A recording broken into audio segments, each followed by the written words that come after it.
बिस्मिल्लाहिर्रहमानिर्रहीम। अस्सलाम वालेकुम। ये आपका अपना डिजिटल प्लेटफॉर्म है। मैं तारिक मतीन हूँ। इस वीडियो में एक तो बात करेंगे शहबाज शरीफ साहब के उस झूठ की जो बेनकाब हो गया है। शहबाज शरीफ साहब ने IMF की मैनेजिंग डायरेक्टर के हवाले से हमें ये बताया कि उन्होंने उनसे जो जो बातें की, पाकिस्तान के मसाइल सामने रखे और कहा जल्द टीम पाकिस्तान भेजें, पाकिस्तानी हुक्काम मुलाकात करेंगे, पाकिस्तान के मसाइल हल करेंगे, पाकिस्तान IMF का जो प्रोग्राम है उसको मुकम्मल करेगा, मुकम्मल ताउन करेगा। ये शहबाज शरीफ साहब ने बताते हुए कहा कि क्रिस्टलिना जॉर्जिएवा ने उन्हें फ़ोन किया।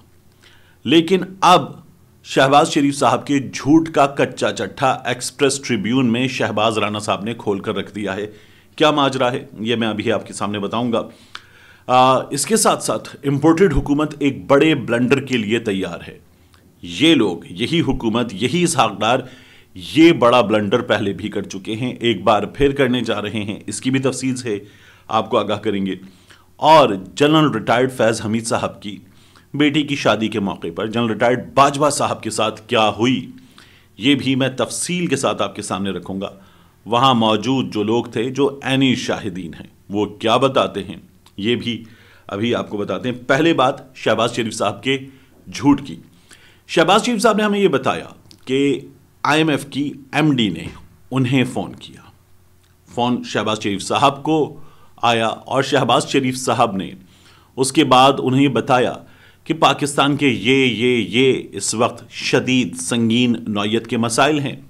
पाकिस्तान ने हालिया दिनों में आने वाले सैलाब के बाद कितने बड़े झटके का, धचके का सामना किया है। पाकिस्तान IMF प्रोग्राम के लिए तैयार है। IMF को पाकिस्तान की मदद करनी होगी और दीगर तफसीलात इसकी। लेकिन अब शहबाज राना साहब इस सिलसिले में क्या बताते हैं। उन्होंने बताया कि IMF ने इस बात को रिजेक्ट कर दिया है कि IMF की MD की जानिब से ये कॉल इनिशिएट की गई, ये यकसर तौर पर रिजेक्ट कर दिया गया है।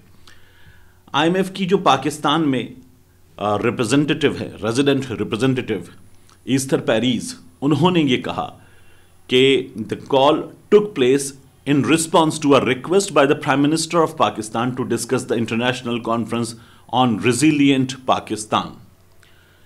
ये जो कॉल थी ये वजीर आजम पाकिस्तान शहबाज शरीफ साहब की दरखास्त पर अमल में लाई गई। उनका कहना था रिजिलियंट पाकिस्तान जो कॉन्फ्रेंस है उसके सिलसिले में। हमारे यहाँ क्या हुआ था, शहबाज राना साहब आगे लिखते हैं कि यहाँ ये याद रहे कि जुमे के रोज़ ऑफिशियल हैंडआउट जो PM के ऑफिस से रिलीज़ किया गया, जब वो हज़ारा इलेक्ट्रिक सप्लाई कंपनी का जो इफ्तिताह है उसके मौके पर खिताब कर रहे थे, उसमें ऑफिशियल हैंडआउट में हुकूमत पाकिस्तान ने कहा the IMF managing director called premier Shahbaz Sharif on the phone, कि कॉल वहाँ से आई थी, उन्होंने फ़ोन किया था। लेकिन अब ये पता चल रहा है कि कॉल यहाँ पर शहबाज शरीफ साहब की रिक्वेस्ट पर इनिशिएट हुई थी। अब यहाँ प्रॉब्लम यह है कि ये जो हुकूमत है ये इन मामलात पर, डिफ़ॉल्ट के इंतहाई संगीन रिस्क के मामले पर भी इस वक्त ये सिर्फ और सिर्फ सियासत कर रहे हैं। कुछ रंगबाजियां हैं जो नून लीग ने ट्विटर पर बड़े पैमाने पर की हैं, जो इसहाक डार साहब ने जब वाइट पेपर जारी हुआ था पाकिस्तान तहरीक इंसाफ की जानिब से, उसके मौके पर की थी। उनकी तफसील से मैं एक और वीडियो में आपको आगाह करूंगा। बड़ी ठीक ठाक किस्म की रंगबाजियां हुकूमत ने की हैं, वो मैं आपको बताऊंगा। लेकिन एक तो ये झूठ बोला गया। अब शहबाज राना साहब आगे लिखते हैं कि अपनी तकरीर में खुद वजीर आजम ने भी ये बताया कि उन्हें मैनेजिंग डायरेक्टर साहिबा ने खुद कांटेक्ट किया था और इस वक्त जो है सच्चाई सामने आ गई है। ये जो रेजिलिएंट पाकिस्तान जिनेवा में हो रही है, ये पहले थी डोनर्स कॉन्फ्रेंस, लेकिन फिर पाकिस्तान ने इसका लेवल लोअर कर दिया और हुआ यह है कि अब ये रेजिलिएंट पाकिस्तान कॉन्फ्रेंस होने जा रही है, जहां मौसमियाती तब्दीलियों के हवाले से एक मजबूत पाकिस्तान, इस मामले पर यह कॉन्फ्रेंस होगी। पहले डोनर्स कॉन्फ्रेंस होने जा रही थी, लेकिन इस हुकूमत का, पाकिस्तान के सियासी हालात का और जो हालात इस हुकूमत के IMF के हवाले से हाल देखकर अब ये डोनर्स कॉन्फ्रेंस नहीं होने जा रही। अदम दिलचस्पी का मुजाहिरा किया गया है पाकिस्तान के लिए। जो डोनर्स कॉन्फ्रेंस हो रही थी उसमें कई ममालिक की जानिब से। दूसरा, इसहाक डार साहब ने हमें एक खुशखबरी अपने वल्लों सुनाई है, अपनी तरफ से ये खुशखबरी है इसहाक डार के मुताबिक, लेकिन इसमें वही झूठ है जो इन्होंने बोला था जब पाकिस्तान ने एटमी धमाके किए थे और उसके बाद फिर इन्होंने डार साहब ने कमाल किया था। इसहाक डार साहब ये कह रहे हैं कि ज़र मुबादला के जो ज़खायर हैं वो 4 अरब डॉलर नहीं हैं, वो 10 अरब डॉलर्स हैं। ये जियो पर बात करते थे, जियो पर बात करते हो इनके लिए इस तरह का झूठ बोलना ज़्यादा आसान होता है क्योंकि जियो नून लीग के लोगों को सामने से काउंटर नहीं करता उस तरह से जिस तरह से ये बाकी लोगों को करते हैं। तो उन्होंने कहा पाकिस्तान के वाजिबुल अदा कर्ज हम वक्त पर वापस कर रहे हैं। पाकिस्तान के ज़र मुबादला के ज़खायर 4 नहीं 10 अरब डॉलर हैं। और उन्होंने कहा कमर्शियल बैंकों के पास मौजूद 6 अरब डॉलर भी पाकिस्तान के हैं। ये इसहाक डार साहब का फरमाना है। अब आप देखिए कि जब पाकिस्तान ने एटमी धमाके किए थे, पाबंदियां थीं, उस मौके पर इन्हीं इसहाक डार साहब ने, इसी मुस्लिम लीग नून ने जो कमाल किया था, वो कमाल आपको कैसा नजर आता है। 2017 में भी इन लोगों ने अच्छे खासे कमालात किए थे। उस वक्त की एक स्टोरी में ये बताया गया कि जब हमारे यहाँ डॉलर की कीमत मुसलसल बढ़ती रही है तो हमारी प्रॉब्लम्स बढ़ती रही हैं। अब यहाँ ये बताते हैं कि 1996 में डॉलर की कीमत 40 रुपये से तजावुज़ कर चुकी थी। नवाज शरीफ की दूसरे दौर हुकूमत में डॉलर की कदर में उस वक्त अचानक बहुत बड़ी कमी हुई जब एटमी धमाकों के बाद फॉरेन करेंसी अकाउंट्स मुंजमद कर दिए गए। लेकिन इस मामले की सबसे अहम बात यह रही कि जिन 62 लोगों को इस हुकूमती फैसले के बारे में इल्म हो गया था, उन्होंने न सिर्फ रात को बाज बैंकों की मखसूस ब्रांचेस खुलवाकर अपने अकाउंट्स खाली किए थे, बल्कि बड़े पैमाने पर मजीद डॉलर भी खरीदे थे, क्योंकि अगले चंद दिनों में 44 रुपए का डॉलर ओपन मार्केट में 68 रुपए में फरोख्त हो रहा था। 44 रुपए का डॉलर ओपन मार्केट में 68 रुपए में फरोख्त हुआ था। और हुकूमत के इस इक़दाम की वजह यह भी बताई जाती है कि लोगों के खातों में जमा फॉरेन करेंसी को अपने ज़र मुबादला के ज़खायर में जाहिर किया जा रहा था। अब डार साहब एक बार फिर बता रहे हैं कि पाकिस्तान के ज़र मुबादला के ज़खायर हुकूमत के पास 10 अरब डॉलर हैं, जो कमर्शियल बैंकों में वो भी हमारा है। तो नज़र क्या आ रहा है इस वक्त, ये जो फ़र्क है इंटरबैंक का ओपन मार्केट का, जहां 272 रुपये में बैंक इस वक्त किसी भी शख्स को जब वो आता है बैंक से डिमांड करने तो 272 रुपये में डॉलर दे रहे हैं, वहां लोग मजीद डॉलर खरीद रहे हैं, लोग अपने पास डॉलर रख रहे हैं। हुकूमत किसी भी तरफ जाए तबाही मचती हुई नजर आ रही है।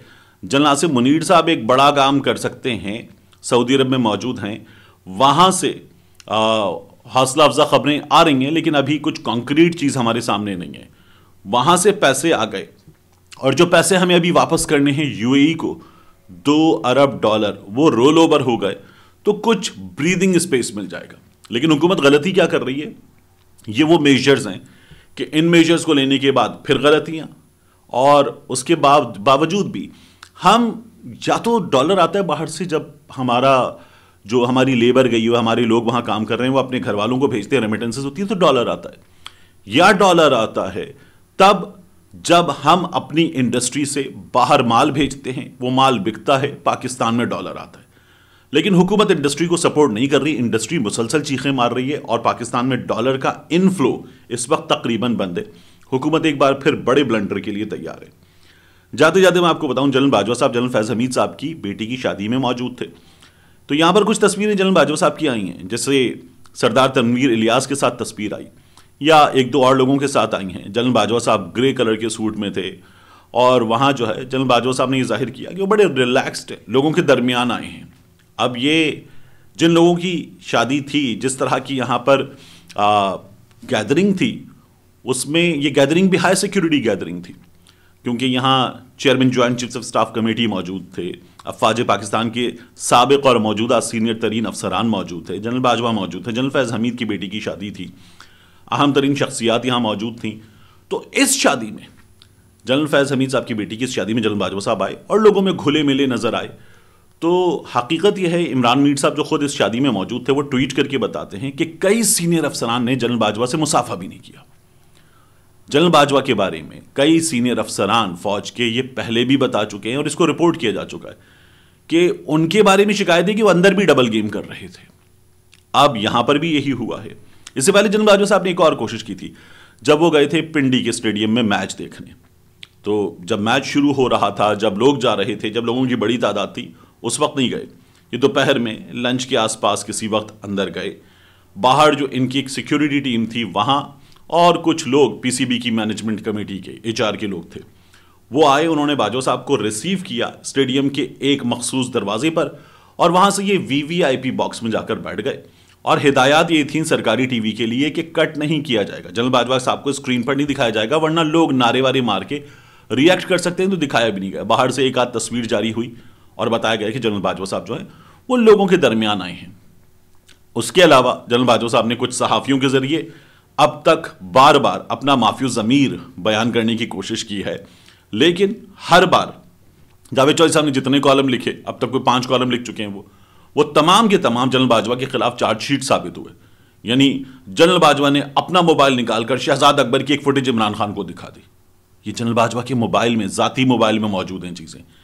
इस तरह की चीज़ें हो रही हैं और बाजवा साहब जो अपनी बेटर प्रोफाइल इस वक्त पेंट करने की कोशिश कर रहे हैं, वो तमाम की तमाम औंधे मुंह गिर रही हैं। मिलते हैं इंशाल्लाह आपसे अगली वीडियो में।